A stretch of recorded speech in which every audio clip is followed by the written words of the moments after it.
Xin chào tất cả mọi người nha. Sáng hôm nay mình lại đi thăm cậu nữa. Bây giờ là 5 giờ qua rồi, đường đấy đấy. Giờ hai anh em đi tiếp tục cầm cậu như hôm qua nha. Bây giờ là sáng hôm qua cũng đã quay 2 video rồi. Đi thăm nha. Đây. Từ đây người dân nó không phát co. Cái điều đất đây không đất trồng được cà phê nhé. Người ta không trồng được. Đi ở đây suối nhỏ lắm.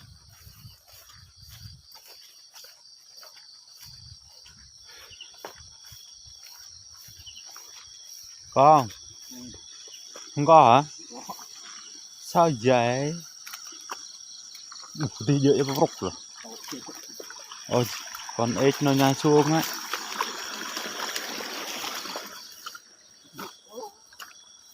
Có gì không? Chung cái gì ta? Con? Cái gì? Cá chê hả? Đây. Đây là cam đầu tiên nhá. Dinh được con cá chê mọi người. Đây. Tìm dơi đi. Dơi. Cái hồ đây ba cái cần co nhá, nhưng mà dinh được một con.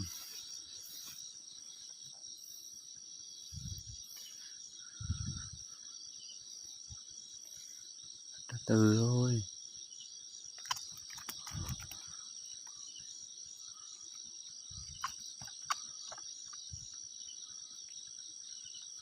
Thì nó yêu đi mình bắt nha, giờ nó đang khỏe lắm, không dám bắt được.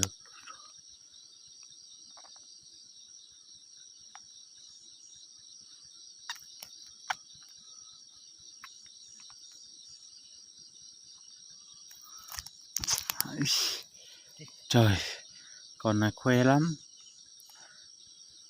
nó thấy ánh sáng nó khỏe lắm. Có dây không?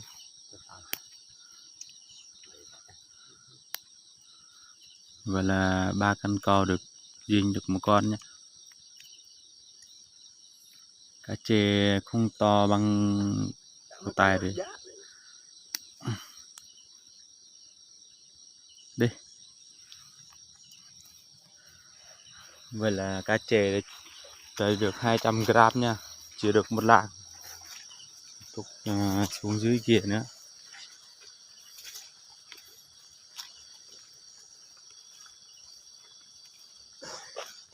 Đây. Sắp sáng đấy nha mọi người. 5 giờ qua 20 rồi, chưa rồi mặt trời ra. Đây có không? Trời, hết rồi hả? Rồi được một con buôn cân cầu đấy.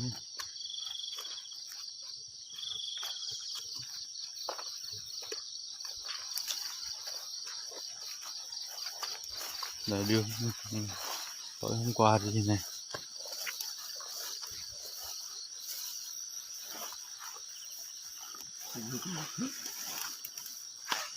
Chứ sao vậy lạ với ta? Không gì. Nó gì chứ.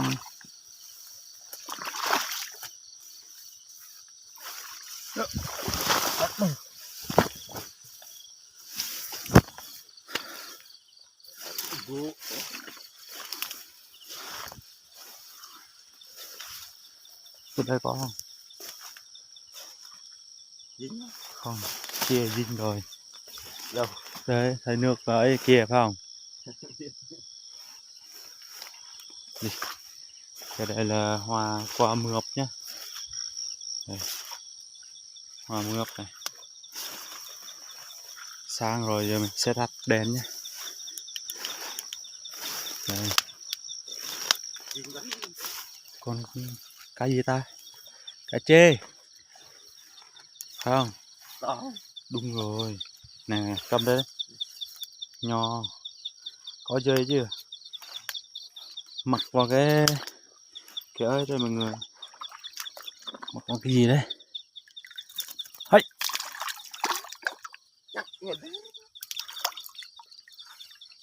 Chị này là nó rớt xuống rồi. Rồi 2 con nhá.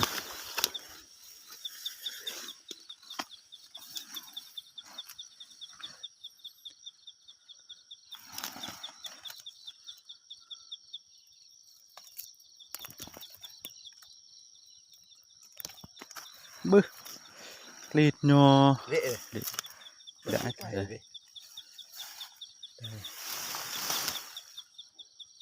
Giờ đây không chắc đâu.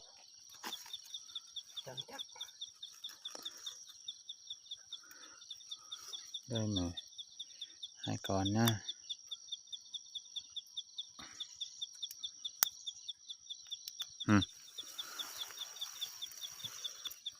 Về được 2 con nha. Đi. Ở đây. Cá chê nó không to bằng cổ tay được. Cá chê rừng to vậy thôi. Cá chê chui.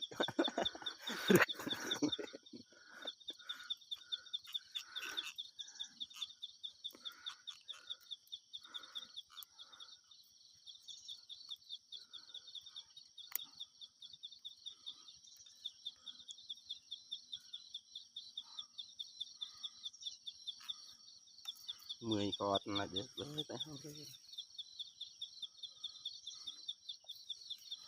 Dự có dự Này. Để. Rồi cái nó để.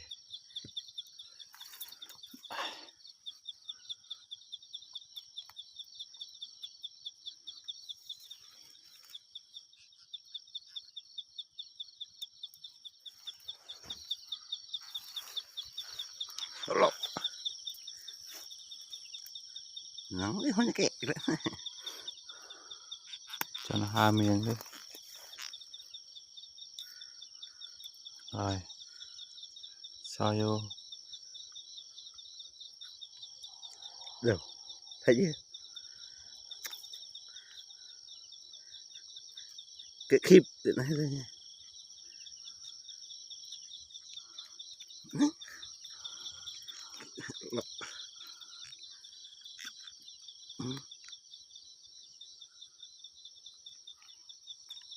Kia bên kia dính rồi.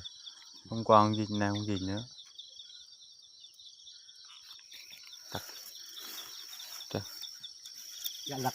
Chặt cá lăng này đó. Đục. Hơi căn cầu mạnh.